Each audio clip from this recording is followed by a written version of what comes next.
So what is question number 21?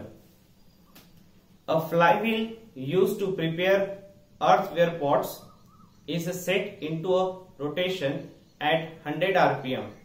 It is in the form of disc of mass 10 kg and radius 0.4 meter. A lump of clay to be taken equivalent to a particle of mass 1.6 kg falls on it and adheres to it at a certain distance x from the center. Calculate x if the wheel now rotates at 80 rpm. So तुम्हाला माहित असू द्या, कुंभार असतो ना, कुंभार तो ते असं गोल चाक फिरवतो, त्याच्यावर माती टाकतो आणि त्या मटक्याला शेप देतो, त्याला आपण अर्थवेअर पॉट असं म्हणू. Let us see the solution. Data इस क्वेश्चन में आपको क्या क्या दिया है पहले वो देख लीजिए. इस क्वेश्चन के अंदर आपको बताया गया है कि इनिशियली फ्रीक्वेंसी N1 थी आपकी 100 आरपीएम और बाद में फ्रीक्वेंसी N2 हुई 80 आरपीएम. ऐसा फर्क क्यों आया? क्योंकि इस क्वेश्चन में बताया गया है कि जब किसी डिस्क के ऊपर घूमती हुई डिस्क है, मान लीजिए इस तरह से, और ये इसका सेंट्रल एक्सिस है, अगर इसके ऊपर साइड में कहीं यहां पर क्ले लगा दिया जाए और इस क्ले की वजह से क्या होगा कि इसका मास है 1.6 और ये x इतनी दूरी पर है. So our question is to find out this value x. तो यहाँ पर हमें लिखना होगा कि मास जो उस पर फिलअप हुआ है, सबसे पहले तो इस पूरे डिस्क का जो मास है उसकी बात करें तो वो है mass is equal to 10 kg. ठीक है, आपको बताया गया है मास इसका 10 किलोग्राम है. उसके बाद इसकी रेडियस वो है 0.4 मीटर, इसकी रेडियस है 0.4 मीटर और x इतनी दूरी पर जो हमें पता नहीं, जिसको हम कैलकुलेट करने जा रहे हैं, 1.6 kg मास वहां पे फिलअप किया जाता है. सो हम इसे m डैश कर देते हैं 1.6 kg. सो भाई सबसे पहले आपको पता होना चाहिए कि moment of inertia of disc क्या होता है.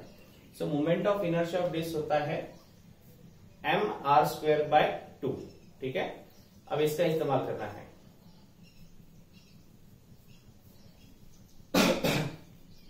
Moment of inertia of disc से पहले आपको एक चीज और याद रखनी होगी, क्योंकि इस पूरी प्रोसेस में हम लोग एक कंसेप्ट को फॉलो करेंगे, law of conservation of angular momentum according to law of conservation of angular momentum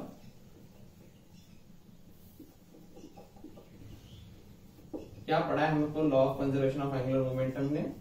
I1 ω1 equal to I2 ω2. So that I1 यानी हम डिस्क की बात कर रहे हैं तो डिस्क का मोमेंट ऑफ इनर्शिया 1/2 mr² होता है. ω1 यानी 2 पाई n1 रहेगा. अब इस I2 को कैसे सॉल्व करेंगे, इसको अच्छे से देखिए. यहां पे अगर मैं कहूं तो पैरेलल एक्सिस थ्योरम लग जाएगा. सोच के देखिए इन दो एक्सिस में. सो moment of inertia of second will be I1 plus m dash x². बच्चों इसका ये मतलब हुआ, इस मिट्टी का जो यहाँ पे हम लोगों ने जो बताया कि यहाँ पे क्ले गिरा है, मिट्टी गिरी है, इसका मास और इसके डिस्टेंस का स्क्वायर, ये वैल्यू, ये जो इक्वेशन है ये आपकी पैरेलल एक्सिस थ्योरम की इक्वेशन है. उसके बाद 2 पाई n1², सो 2 पाई गेट कैंसल्ड. उसके बाद half mr² equals to I1 की जगह फिर से half mr² plus m dash x² और पूरे ब्रैकेट को इधर से n1 है तो एक काम कर देते हैं, n1 ये अपॉन में n2 लगा देते हैं. सो स्टूडेंट, ये जो आरपीएम है, अगर इसको आरपीएस करेंगे आप दोनों साइड में तो यहाँ पे दोनों साइड में ये वैल्यू कट हो जाएगी. तो आपने किया तो भी चलेगा, नहीं किया तो भी कोई प्रॉब्लम नहीं आएगी. मैं इस वक्त n1 की वैल्यू 100, n2 की वैल्यू 80 जो बताई गई है, इसको एज इट इज रखता हूं, into half m mass is 10 r² 0.4 का स्क्वायर करेंगे and is equal to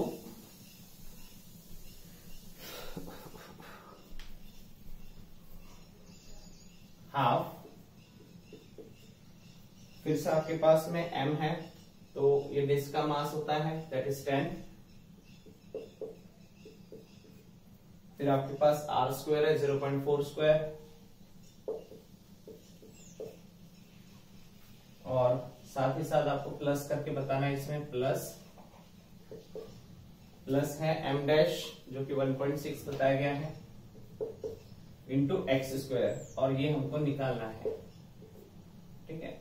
so 0 0 cancel, 10 into 10 100 upon 8 into 2 14, 0.4 का स्क्वायर जो आएगा 0.16 रहेगा। तो ये तो जाहिर सी बात है 0.16 इंटू 100 हो गया 16 डिवाइड बाई 8 टू द 16, ये सारी टर्म्स कैंसिल हो जाएंगी, यहाँ 1 बचेगा। आगे इधर की बात करते हैं, 1/2 into 10 into 0.16 plus 1.6 x square, तो इसको मल्टीप्लाई किया 1.6 divide by 2 plus 1.6 x square, तो 1 इज इक्वल टू 0. अगर 1.6 को 2 से डिवाइड करेंगे तो 0.8 plus 1.6 x square. So students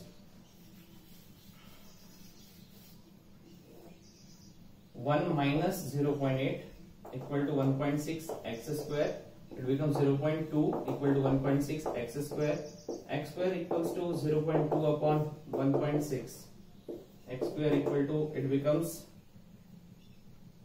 like 2 upon 16, that is 1/8. So x equal to under root 1/8. This will be your final answer. X equal to under root 1/8 meter. And now we will move toward the last question of our first chapter, that is rotational dynamics.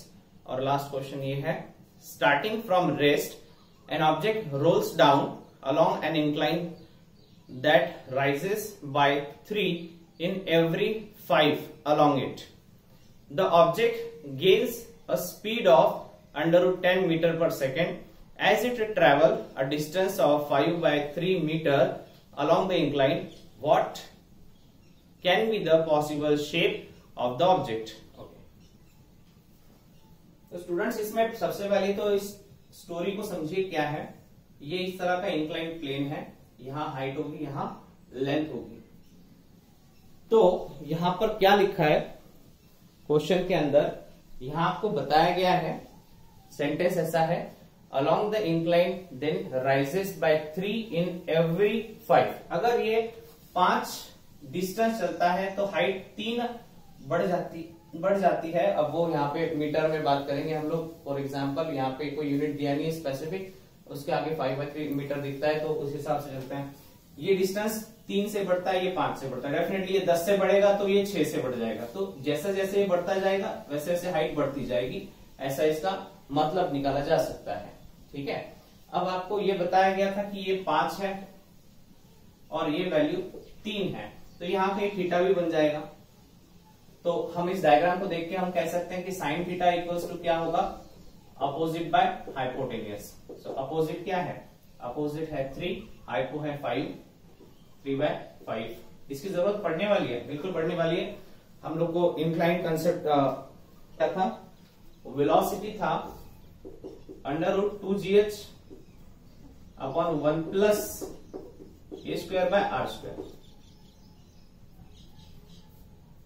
इसको इस example में जिस फॉर्मूले का जिक्र किया जा रहा है, v equal to under root 2gh upon 1 plus a square by r square, इसके अंदर हम लोग को ये बात और समझनी होगी कि h तो आपको दिया नहीं है, तो अगर मैं यहीं से साइन थीटा लगाऊं, साइन थीटा लगाता हूं अपोजिट बाय हाइपोटेनियस, तो हम कह सकते हैं कि hypotenuse into sine theta is equal to opposite.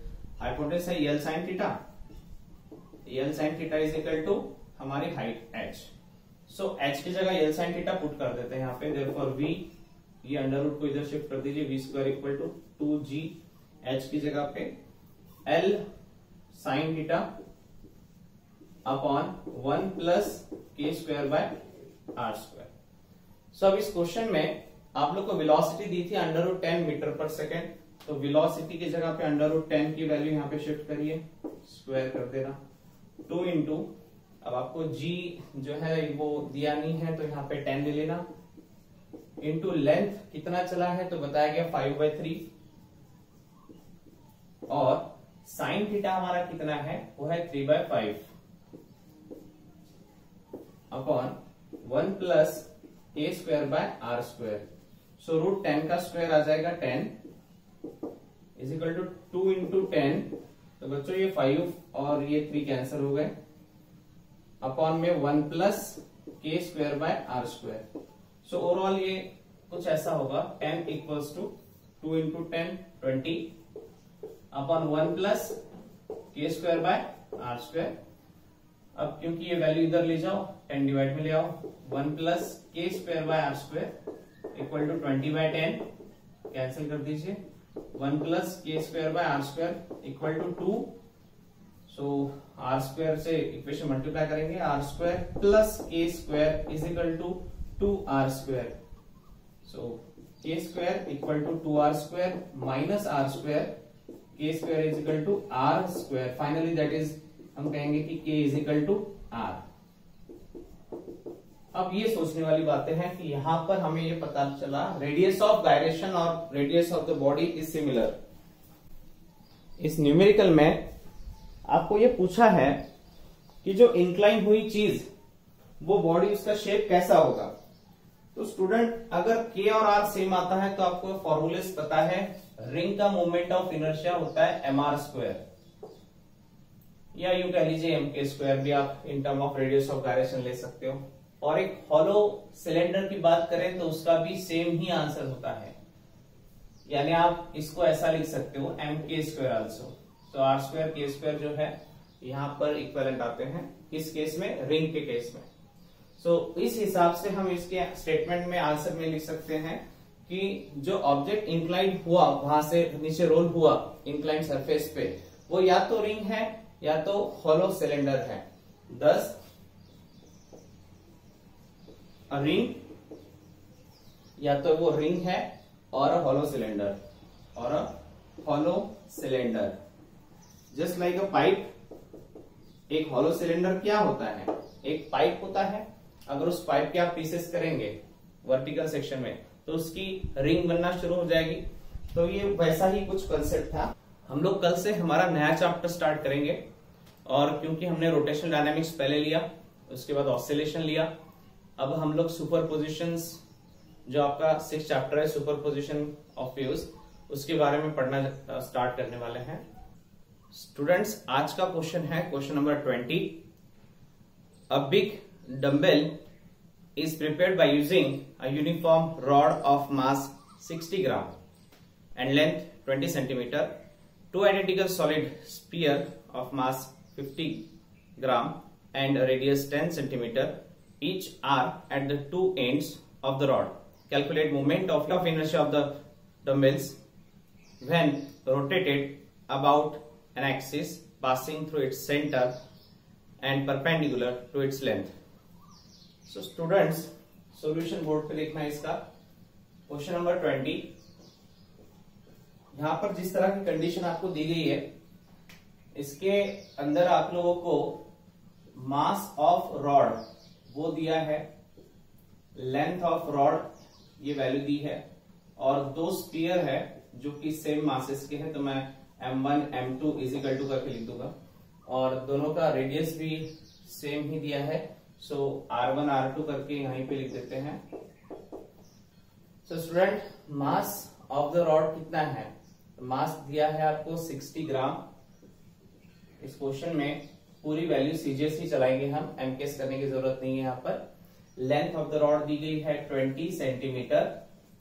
उसके बाद मास ऑफ द स्पीयर जो बताया गया है वो है 50 ग्राम ईच, और साथ ही साथ जो उनकी रेडियस है स्पीयर के वो है 10 सेंटीमीटर ईच।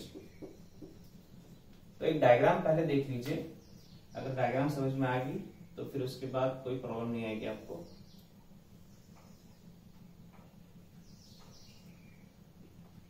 तो इस तरह का कुछ डायग्राम बनेगा जिसमें आपको बताया जाएगा कि यहां से यहां तक और फिर यहां से यहां तक ऑलमोस्ट देखिए टोटल लेंथ जो है रॉड की वो है 20 सेंटीमीटर। उसमें से सेंटर से अगर ये एक्सिस जाता है तो इधर की लेंथ बची 10 सेंटीमीटर और इधर की लेंथ बच गई वो भी 10 सेंटीमीटर। तो स्टूडेंट ये जो स्पीयर होता है, इस स्पीयर का जो रेडियस होता है वो रेडियस हम कहेंगे कि 10 सेंटीमीटर है। तो डेफिनेटली इस पॉइंट से अगर मैं इस पॉइंट मास की बात करूं तो यहां से जो डिस्टेंस आया वो भी आएगा समझिए 10 सेंटीमीटर और वो यहां से यहां तक का वो भी डिस्टेंस आएगा मान लीजिए 10 centimetre.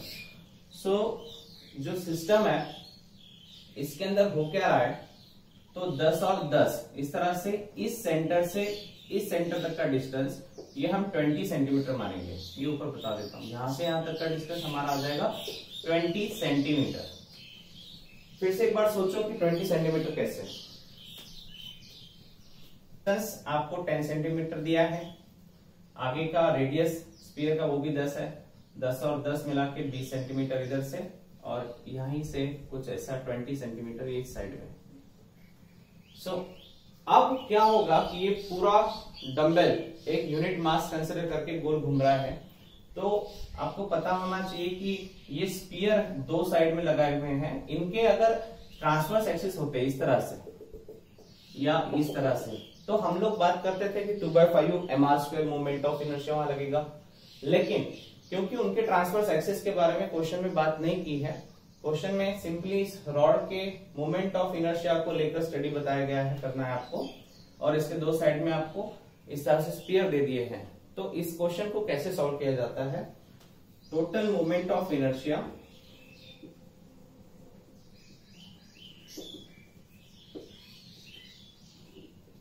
Of rotating dumbbell is given by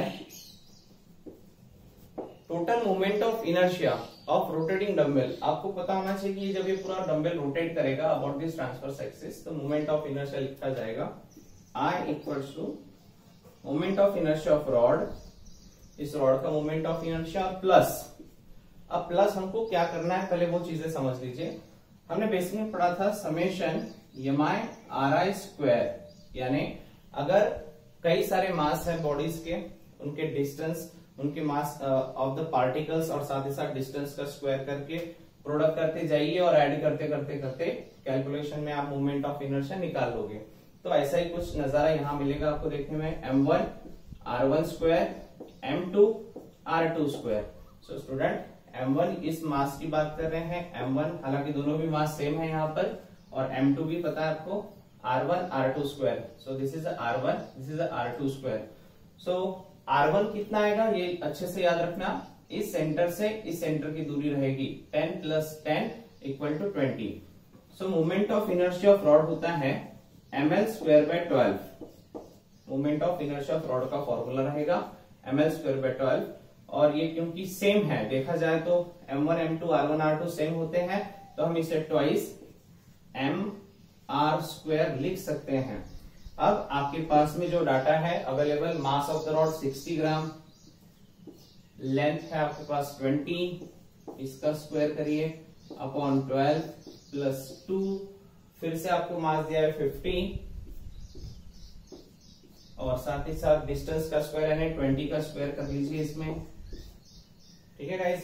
सो 12 × 12 5 तो ये बना 5 इंटू 20 का स्क्वायर 400 प्लस 250 इंटू 20 का square 400, so that of inertia I is equal to 5 4 again 20 और 5 इंटू 400 करेंगे तो ये 2000 हो जाएगा, प्लस 5 4 अगेन 20 और उसके बाद में 3 0 यानी 20,000 हो जाएगा ये। So overall moment of inertia आएगा 2000 plus 2 2 4 again 40,000। So I equal to जे आहे ते असं उत्तर निघते।